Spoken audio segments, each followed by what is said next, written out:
Yes, this is part 2 of the Calibra interior refit. Stick around. It looks pretty good. It's Things on Wheels.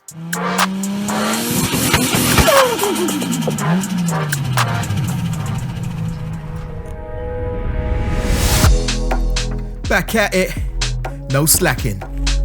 Current state of play. Well. We're back in the Calibra, and I wanted the interior episode to be a one-part thing, but I discovered some things that are going to make it span over a couple of episodes. Stay with me. Now, there must have been a leak way before we knew about, because this is the first time the carpets have been lifted, and yeah, there's these little moisture absorbent things. They've been in there for years. So I think this, well, you can see it, look, there's rust underneath where water's been sitting. We're gonna have to take all that off to see what's underneath. Someone obviously knew this leak was here. Look at that. I'm surprised there ain't no goldfish up in there. This cat, you know, I don't know, she loves the car stuff. Every time I'm out here, she's on it. Big up Zosha though. Anyway, let's get all this madness cleared up a bit so I can see what I'm working with.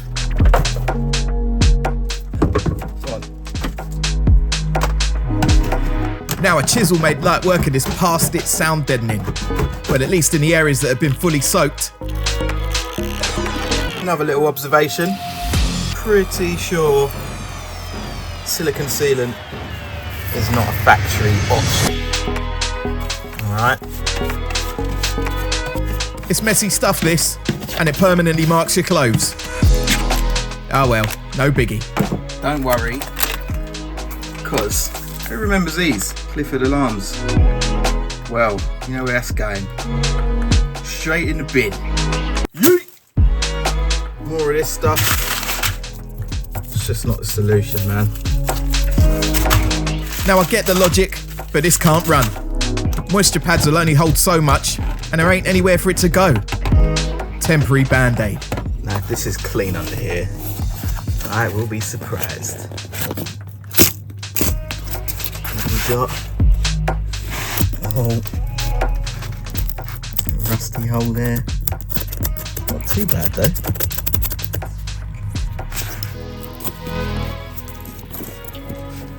The back, which wasn't quite so wet, was a pain to sort. The bond between the sound deadening and the metal was stronger, so Mr. Mallet came out to play. And as we can see, it's a lovely day as well. But that rain will come in useful because it'll probably show me where all the water's leaking in from. Sweet. Gloves, because I was starting to get blisters, you know. Shabby. Kill up them germs, innit, Zosha? Yes, sir. Got me drill and a wire wheel to get that residue off. Nah. Let's give thinners a go. Much better. Light work. Zosh and her bumhole seem to approve. Big it up. See, I've already pulled that one out, but this is what you get. These are used from factory when the body is lifted and dipped to be galvanized or something similar. Now, you can see that has degraded, and obviously from the bottom, you're going to have all the road salt, etc. These ain't even the tightest fit. They're going to rub away at the paint, and then corrosion's going to set in, and that's what we've got there. You need to grind all of these back. And yeah, I think what I'm going to do, rather than put these back in, I'm going to weld a plate in there.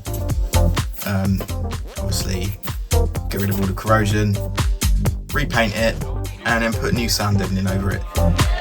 Let's not put that drill away just yet. It's time to sand down the rust. It's getting done, but I'm not looking to spend a day on this alone.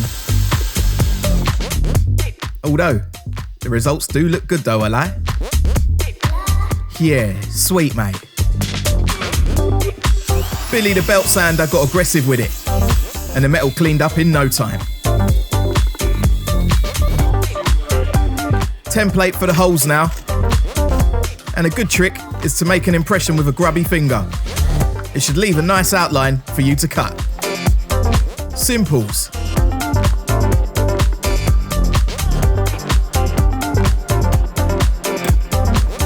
Get it?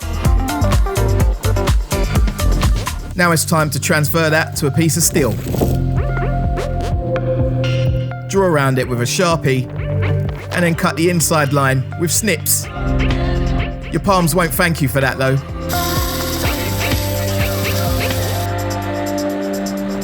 That can get in there. That, right in there. These mini magnets came in clutch.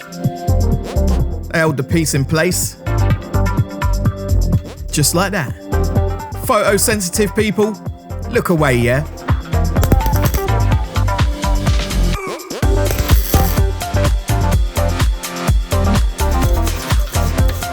Now I ain't no welding pro, and I ain't the prettiest, but it's solid. All of it'll be covered. Anyways. Onto the engine bay. These bits of foam hold water and rot the panel behind it. I wasn't quite expecting this, but yeah. Damn! As you can see from here, this is dead metal.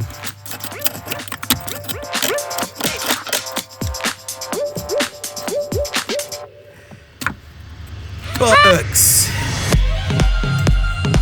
More templating, as all that rot needs to go. I used the paper to get a straight edge, as you can see here.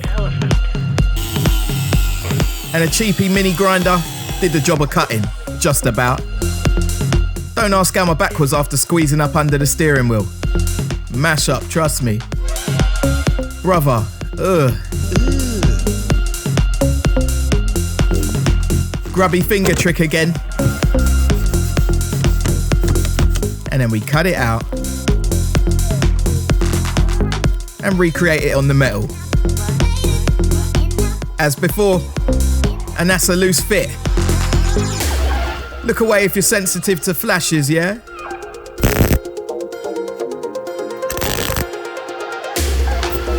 All the welds were seam sealed and a bit of satin black. 'Cause why not? Before, after. Hold up. You listen to this. Let's measure up. Slow this down, deaden that sound, and keep it nice and quiet. Don't want this car sounding like a tin can inside, so we gotta put something back for real. Lots of measuring and cutting. Had my pieces. Check it. Use that to smooth it down.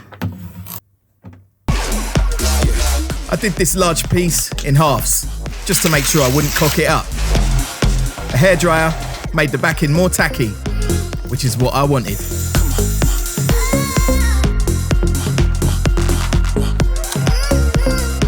Same on the other side, and a roller on top to apply some even pressure. You get the picture? Edit. That ain't all though, calm down. So we also need to address this abomination. Look at this crap. My mate, I know he's done that. That is carpet underlay. That's got to go. We'll use the same sound deadening as we used on the floor. And some new plastic to stop the water getting in, because this ain't doing nothing. Off with it.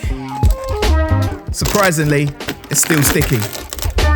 Speakers out, pretty decent at that. They'll go back. Underlay removed, and the adapter plate too. Now I want to get all this sticky, hello mate, all of this sticky residue off, and we're going to use a bit of that. Boring. Extra sound deadening here, as the doors did sound a little bit hollow when you shut them. We're lowering that resonance. Nice. We can tick that off. Now I tried to recreate the vapor barrier, and it came out all right, but it still leaked. So we didn't go with that. and the silly design in the door lets the water drain from behind the speaker. Shabby. So before that adapter ring goes in, it's getting sealed on there.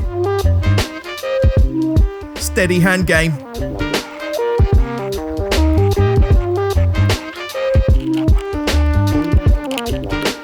After this, I use some material that you use to cover garden furniture on every hole on the door.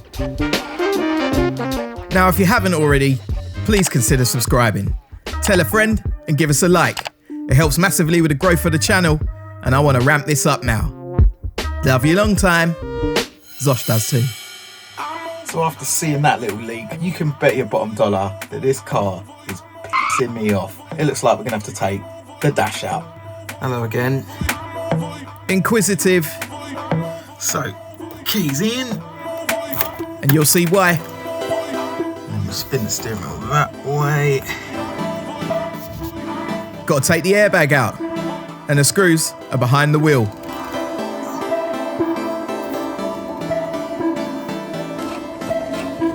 See? If you do it yourself, do me a favour and disconnect your battery first. Precautions. Sick thing I've just noticed. What are these for? It's the horn, stupid. Some Tiptronic. Wouldn't it be sick if they did a DSG conversion for these? Imagine.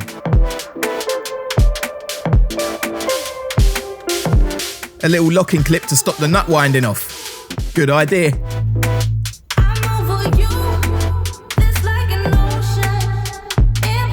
Now, would this thing move?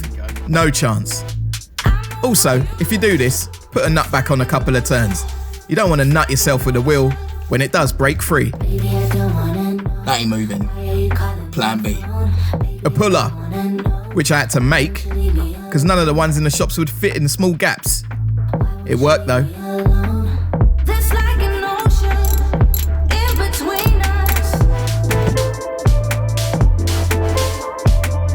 It's free now, so it's time to start removing all the other bits. A long process and overwhelming. But you can't give up. Gotta keep going. No stopping me now. The 5 bolts holding the dash to the shell can be loosened up. One here, one there. Over the left, centre, and a right side massive. Oh, she wants to go. Come on.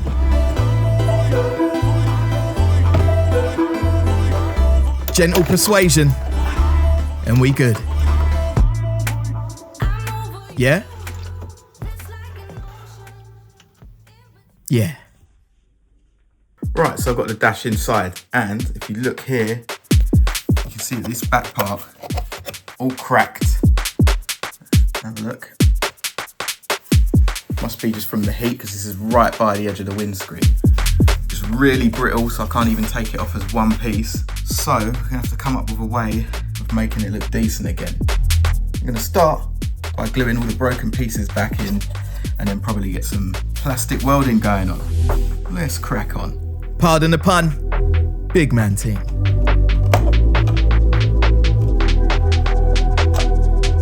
Little bits of trim removed, and with super glue in hand, all the broken pieces can go back in place, like a big Lego. That's the vibe. Unfortunately, some bits were missing, but I can sort that out. Don't you worry. Using mesh, I can heat up the back with a plastic welder. It'll fuse everything together and add a bit of strength. Well needed. Make sure the room is ventilated though. Toxic things are gone. Look.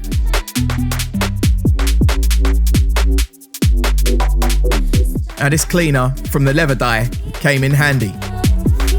I'm doing this first as I don't want to sand grease or dirt further into the plastic. I want the best chance at the later steps holding up. Plastic filler can go into the holes I had no pieces for.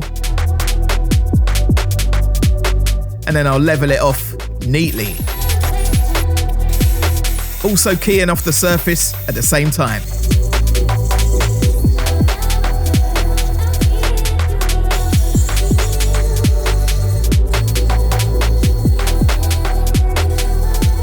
Let's get back inside.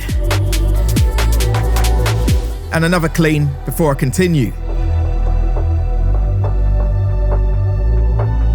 See that? Dirt.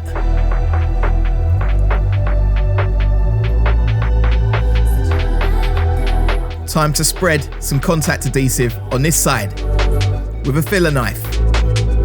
Trying to keep it as bump free as possible.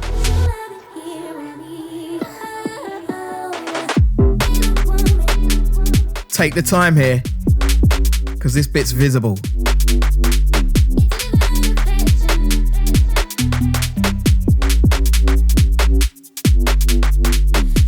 Got some vinyl that'll match the dash nicely. Slap that down, still got a bit of time. It's the same process on this.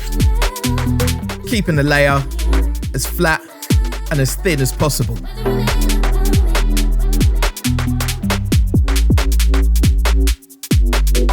Let's go. So it's all touch dry now.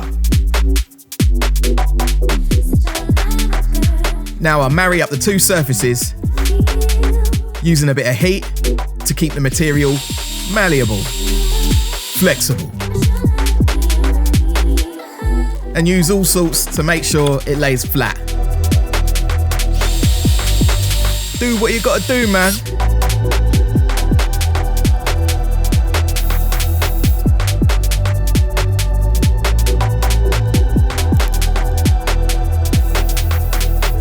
Take the time. See it right.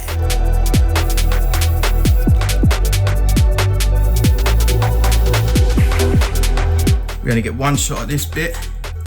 So, fresh blade.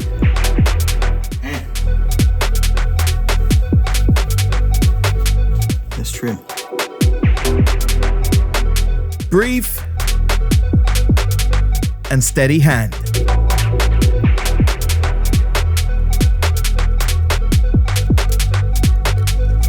Hey! The centerpiece is ugly, with cracks too, so I'm going to mask it off and slap a bit of glue down as well.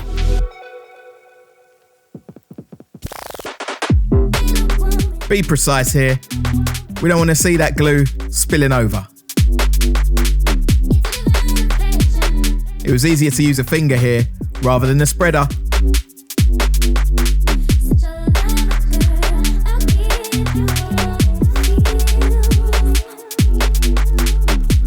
I'm using carpet for this little bit.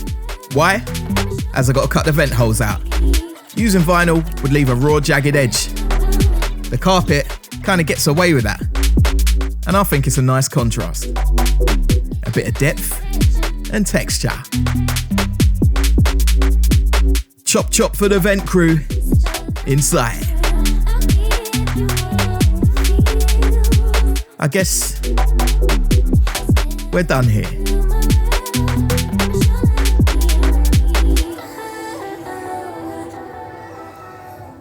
Let's go, Zosha.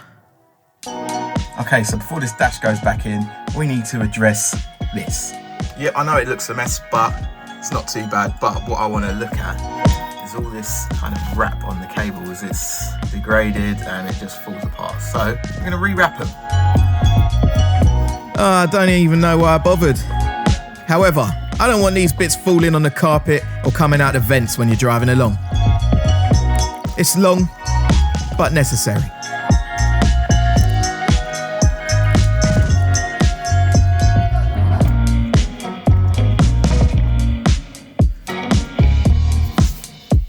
Now I use some cloth tape for the recovering. Sticks to itself. And that looks much better, I think. Go on, boy. Bit of confusion here. I've unwrapped something and it doesn't make any sense. It's definitely not factory. Not impressed. They wouldn't use chock block. So, I've got two wires coming off of the loom. On the brown wire, we've got a white wire coming off. this goes to there, comes around, goes to another connector. But then off of that same loom, you've got another wire, which may be a live, maybe, I don't know. That also comes off and goes to the same connector, which literally makes no sense unless they're both earths, but then that wouldn't make sense to have a connector that has 2 points. So I'll leave that one unwrapped, so when I come around to connecting it all back up, I can see what it goes to. But I'm pretty sure that is wrong. Confused. Right. Some of the wiring's a bit of a mess. So that was the alarm box. I remember when I first put power to the car, that box was ticking. Yeah, I think the best bet is to just yank it all out, because yeah, it's leaves a bit more to be desired, let's put it that way. More work.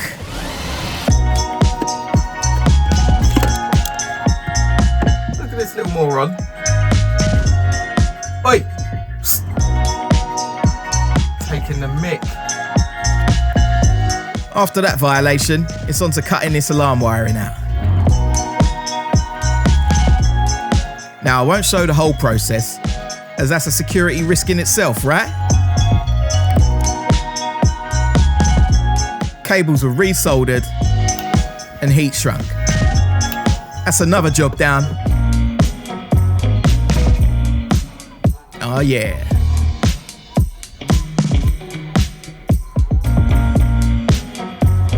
The dash can finally come back in. Look at all the mess. I'm losing the wheel. But it's reversal with removal, innit?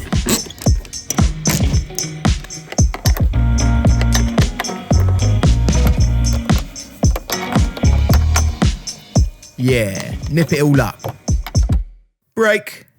Now, last time you would have seen me wash this car, you would have seen water came in through this little rubber seal. So it's obviously not sealing well. Luckily, they've bolted the quarter glass in. So we'll get that out and get it resealed. And then we'll be sorted. Now I'm taping the glass on the outside. I don't want to risk that falling out. Wouldn't even know where to look for one of those. Multiple nuts are undone. Quite a few. And a cheeky bit of heat on the outside to ease it past those past it rubbers. Little bit of rust there. I'll sort it right out.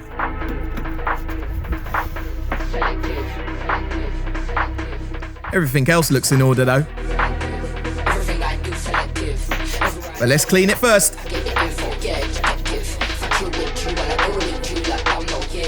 And then mask it off.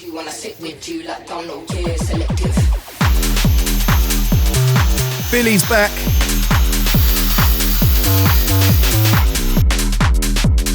Rust inhibitor, just in case.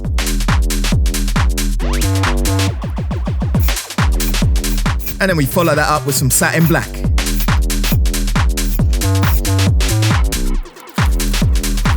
Now I can think about getting the glass back in and sealed. Speaking of seal, here's the old foam seal. It's perished with age. Took me a little while to remove that. I won't lie.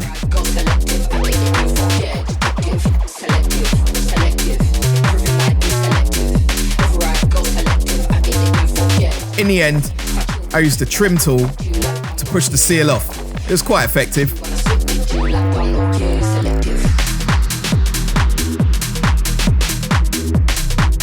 A thin bead of CT1 sealant, so this window ain't going anywhere. If it does need to come out again, it'll have to be the cheese wire method.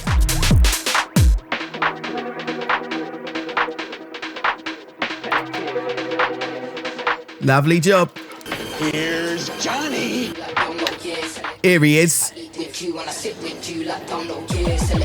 We winning. The glass can get back in with some minor manipulation. Go! Nuts back in. And unfortunately, one of the studs broke. It was where the rust was, so it must have been weakened over time. Don't worry though, the sealant and the other nuts will suffice. The aerial seal was also changed, for one from a Mark III Golf. That's the second time a VW has helped us out on this Vauxhall project. It's all good though. You still there? Soon done. Gotta get these bits in pronto. I love it. And I got my gloves on, so I don't mark the headlining or the plastics. Look at that mould.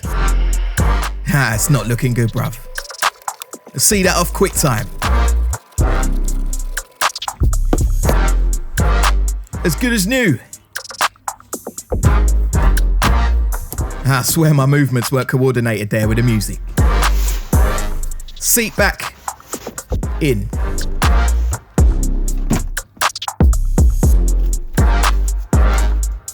Followed by the rear carpet and the seat base. Can I get some light? Crossovers. And the door cards. Front carpet, that's right. Handbrake gaiter. Gear knob. And this is that connector from earlier. It's for the cigarette lighter and the light around it. They share a live and a separate earth by the looks of things. Damn.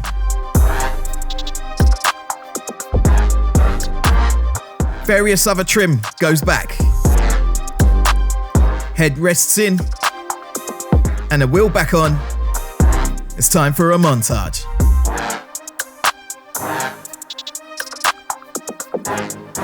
So fresh, so clean. Know what I mean? Yeah. Soak it in.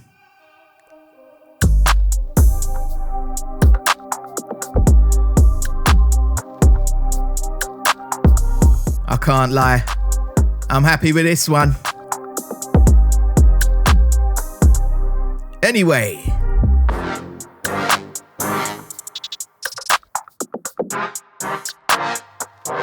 So what do we reckon, guys? Do you dig it? I always think I can do better, but we always strive for more. I'm Wayne, this is Tings on Wheels. Catch me on the next one for more engine-related goodness on this Calibra. Bless up.